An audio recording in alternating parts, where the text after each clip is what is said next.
নমস্কার প্রিয় দর্শক, আশা করি সকলে অনেক ভালো আছেন। আরশি রান্নাঘরে সবাইকে আবার একবার স্বাগত জানালাম। আজ আমি আমার রান্নাঘরে বানালাম সয়াবিনের দো পেঁয়াজা, তা আপনাদের সঙ্গে শেয়ার করলাম। সয়াবিনের এই রেসিপির জন্য একটা পাত্রে জল নিয়ে গ্যাস অন করে ভালো করে গরম করে নিয়েছি।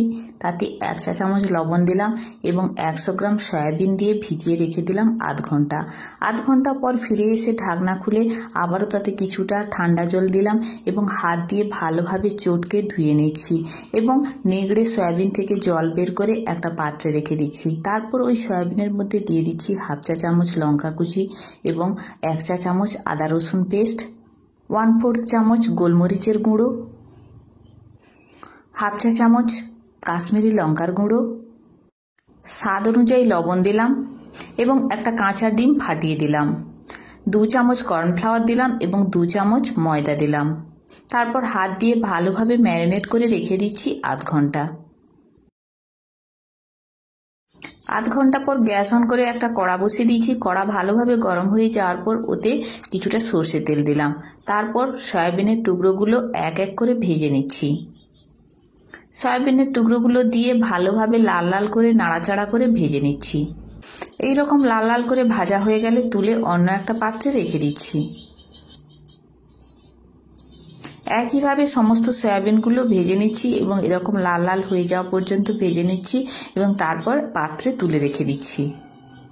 সয়াবিন ভেজে নেওয়ার পর বাকি যে তেল রয়েছে ওই তেলের মধ্যে দিয়ে দিচ্ছি 3টে এলাচ এবং 2টো লবঙ্গ একটু থেতো করে দিয়ে দিলাম।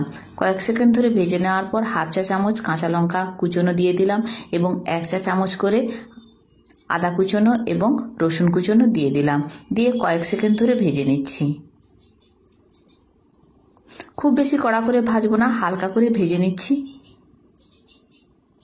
তারপর এইভাবে কেটে রাখা পেঁয়াজ দিয়ে দিলাম। পেঁয়াজ দিয়ে আবারও নাড়াচাড়া করে কয়েক সেকেন্ড ধরে ভেজে নিচ্ছি। পেঁয়াজের কালার যখন একটু কিছুটা চেঞ্জ হয়ে আসবে তখনই ওতে 1/4 চামচ গোলমরিচের গুঁড়ো দিয়ে দিলাম এবং স্বাদ মতো লবণ দিলাম এবং 1/2 চা চামচ কাশ্মীরি লঙ্কা গুঁড়ো দিলাম। সমস্ত মশলা কয়েক সেকেন্ড ধরে আবারও ভেজে নিচ্ছি। এরপর ভেজে নেওয়া মশলার মধ্যে দিয়ে দিচ্ছি 2 চা চামচ টমেটো সস, 1 চা চামচ গ্রিন চিলি সস, তারপর 1/2 চা চামচ ডার্ক সয়া সস দিলাম এবং শেষে দিয়ে দিলাম 1/2 কাপ জল দিয়ে আবারও নাড়াচাড়া করে 1 থেকে 2 মিনিট কষিয়ে নিচ্ছি। 1 থেকে 2 মিনিট কষানো হয়ে গেলে এবং ফুটে উঠলে ওতে দিয়ে দেব ভেজে রাখা সয়াবিন। সয়াবিন দিয়ে আবারও নাড়াচাড়া করে দিচ্ছি এবং সয়াবিনগুলো মশলার সাথে ভালোভাবে মাখিয়ে নেওয়ার পর দিয়ে দিচ্ছি 2 বাটি জল। জল দেওয়ার পর আবারও ভালোভাবে নাড়াচাড়া করে নিচ্ছি।